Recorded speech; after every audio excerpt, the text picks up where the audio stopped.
Ya que tenemos un gran sumo sacerdote que gobierna la casa de Dios, entremos directamente a la presencia de Dios con corazón sincero y con plena confianza en Él. Estudiemos juntos Hebreos capítulo 10. Nuevamente, bienvenidos amigos, amigas a Momentos de Esperanza. Qué gusto saludarles esta mañana. Abre la Biblia con el deseo de escuchar la voz de Dios. Abre la Biblia con la intención de poner en las manos del Señor tus dificultades, tus angustias. Y sobre todo, abre la Biblia con el afán de pedirle al Señor la sabiduría para los negocios de cada día. ¿Sale?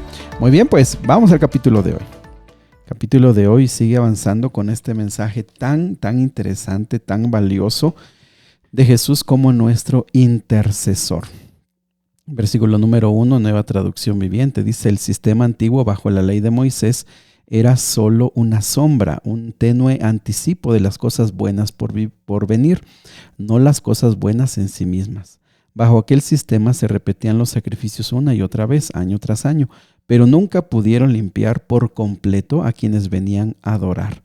Si los sacrificios hubieran podido limpiar por completo, entonces habrían dejado de ofrecerlos, porque los adoradores se habrían purificado una sola vez y para siempre, y habrían desaparecido los sentimientos de culpa.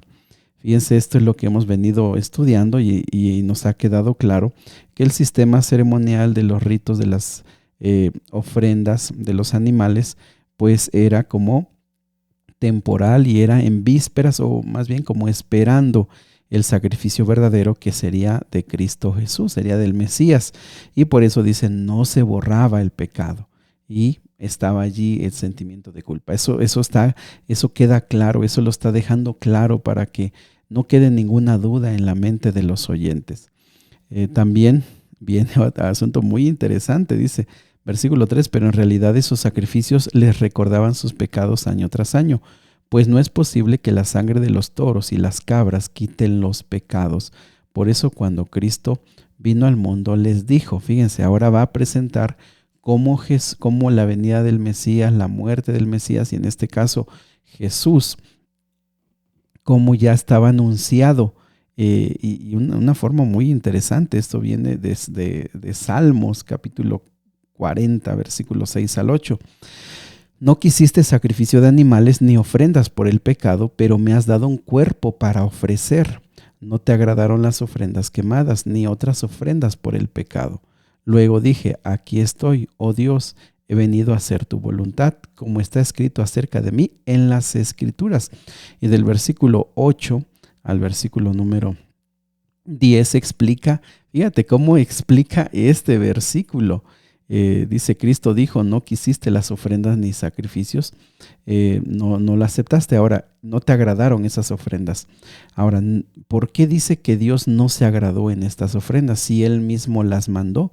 Es decir, el sistema de las ofrendas, de los sacrificios, Dios mismo lo enseñó, lo mostró y lo instauró. ¿Por qué dice que no lo quiso? Bueno, esto es bien importante de entender, porque los judíos lo hacían solamente de una forma externa, como rituales sin un sentido, sin una espiritualidad, sin una entrega del corazón, sin un arrepentimiento genuino. Solamente lo hacían por una práctica religiosa más, pero no cumplía su propósito. Y esto, mis amigos, nos deja bien claro también para nosotros. ¿Por qué hacemos por qué servimos a Dios? ¿Por qué hacemos lo que hacemos en nuestras costumbres espirituales y religiosas? ¿Por qué lo hacemos? Lo hacemos de todo corazón. Realmente, por ejemplo, al participar del rito de humildad, de la Santa Cena, al participar de los cultos de adoración, ¿realmente va nuestro corazón allí o solamente es una práctica sin sentido? Bueno, por eso Dios dice, no me agradé. Pero también dice que Jesús, en este caso Jesús, ofrece su cuerpo como una ofrenda y por eso dice, he venido a hacer tu voluntad. ¿Sale?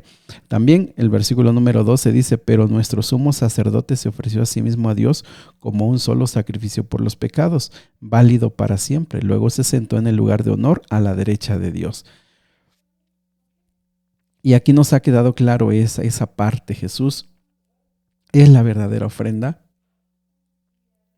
Jesús es el verdadero sacrificio, Jesús es el verdadero cordero que muere por los pecados y que el perdón de esos pecados es para siempre. Pero también nos deja claro, apreciados amigos, nos deja claro el lugar donde Jesús llegó, que es al lado de la derecha de Dios, es decir, nuestra ofrenda, nuestro intercesor se encuentra allá en la misma presencia del Padre. Y eso, mis amigos, para nosotros pues es una esperanza y una fortaleza saber que quien nos conoce, quien estuvo en este mundo, quien sabe del sufrimiento y las dificultades de este mundo, está ante el Padre y está intercediendo por nosotros. También se repite la parte del versículo 16. Este es el nuevo pacto que haré con mi pueblo aquel día, dice el Señor. Pondré mis leyes en su corazón y las escribiré en su mente. Fíjense esto, esta promesa ya la habíamos leído ayer, antier, esa convicción de que siempre Dios lo quiso así, siempre Dios lo quiso, que su palabra, sus mandamientos, su carácter se reflejara en nuestra mente, en nuestro corazón. Sin embargo, pues el pueblo de Israel no lo entendió, por eso ahora dice, esto ya no va a ser diferente. El que verdaderamente se entregue a mí se reflejará en su carácter, mi vida, mi carácter también. El versículo 17 nos hace una promesa: nunca más me acordaré de sus pecados y sus transgresiones. Y apreciados amigos, no solo podemos ir al trono de gracia, sino también podemos tener la satisfacción, el gozo, la paz de saber que nuestros pecados son perdonados, nuestras transgresiones son olvidadas. Nada de eso queda registrado cuando nosotros vamos al Padre. Versículo 21 dice: ya que tenemos un gran sumo sacerdote que gobierna la casa de Dios, entremos directamente a la presencia de Dios con corazón sincero y con plena confianza en Él. Fíjate que, por supuesto, esto es un asunto espiritual, no es un asunto literal, no literalmente, físicamente entramos a la presencia de Dios, sino es un asunto espiritual de cuando oramos, cuando nos comunicamos con Dios, nosotros en un sentido figurado estamos ante la presencia de Dios por la intercesión de Jesús, porque Jesús nos ganó el derecho de nosotros poder estar ante la presencia de Dios. Entonces dice: entremos directamente a la presencia de Dios. ¿Cómo? Pues con un corazón sincero, con una plena confianza en Él.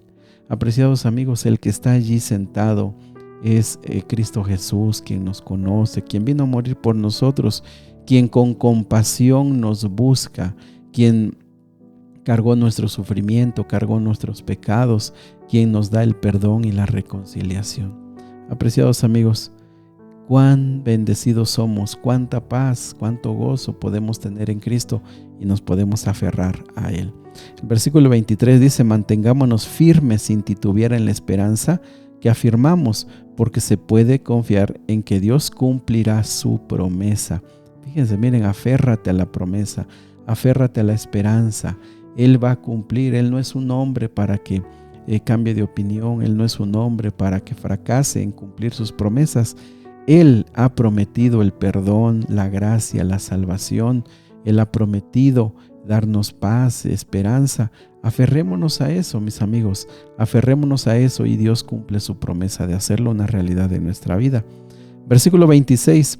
Queridos amigos, si seguimos pecando a propósito después de haber recibido el conocimiento de la verdad, ya no queda ningún sacrificio que cubra esos pecados. Solo queda la terrible expectativa del juicio de Dios y el fuego violento que consumirá a sus enemigos. Fíjate que esto es muy importante de que se quede registrado, porque algunos podrían entender por los versículos anteriores y que se han estado leyendo, de que como ya el perdón es completo y como Dios se olvida de nuestros pecados, entonces pues ya me salvé, ya no me puedo perder. Y no, fíjense cómo aquí queda claro que si una persona no, dice aquí, seguimos pecando a propósito después de haber recibido, es decir, no tomamos en serio, no tomamos de corazón el perdón, el arrepentimiento y una vida nueva, ya no queda ningún sacrificio que cubra esos pecados. ¿Por qué? Pues porque el único sacrificio era el que se rechazó, ¿sale? sea, si una persona rechaza, una persona, no quizá con sus palabras, pero con sus actos rechaza el perdón, el sacrificio y el amor de Dios, pues ya no hay más. O sea, ¿con qué otra cosa? Claro que no hay nada más, solamente queda el juicio de Dios. Y fíjense cómo aquí agrega algunas palabras como advertencia, dice el juicio de Dios, el fuego violento que consumirá a sus enemigos. De eso se hablará un poco más en Apocalipsis.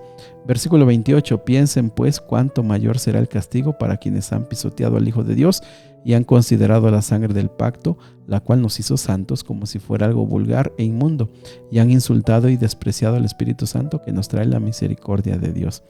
Fíjense cómo espiritualmente se entiende que cuando una persona, una vez que conoció de Cristo, pero se aleja, olvidando y con su vida rechazando, pues deja claro que también es pisotear, es como menospreciar, como tratar de una forma muy de una forma despectiva o despreciando el sacrificio, el Espíritu Santo, todo eso. Por eso, mis amigos, se dice que pues cuando una persona desprecia, pues es muy difícil después para algunos poder regresar. Mis amigos, versículo número 35, por lo tanto, no desechen la firme confianza que tienen en el Señor. Tengan presente la gran recompensa que les traerá. Perseverar con paciencia es lo que necesitan ahora para seguir haciendo la voluntad de Dios. Entonces recibirán todo lo que les ha prometido. Versículo 37, porque aún un poquito, el que ha de venir vendrá y no tardará, mas el justo vivirá por la fe.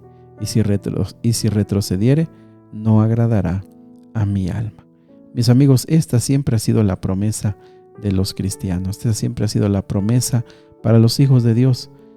Porque por un poquito, y el que ha de venir, vendrá y no tardará. La única esperanza que nos sostiene y nos da aliento, hermanos, para seguir adelante, amigos, para sostenernos en medio de las adversidades y las tragedias de la vida, es la promesa de que el Señor vendrá por segunda vez y que estaremos con Él para siempre.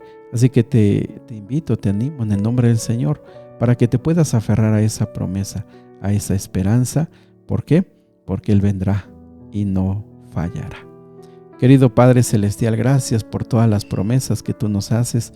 Gracias por las convicciones que hoy tenemos, la seguridad de saber, Señor, que tu sacrificio fue completo, perfecto, y porque tu perdón y tu gracia, Señor, siempre sobreabundan. Te rogamos, Señor, que pueda hacer esto una realidad en nuestra vida. Tú nos des fortaleza, paz, gozo y esperanza. Ponemos nuestra vida en tus manos hoy, Señor, en el nombre de Jesús. Amén. Que Dios me los bendiga. Sigan abriendo su corazón al Señor. El Señor quiere escucharte.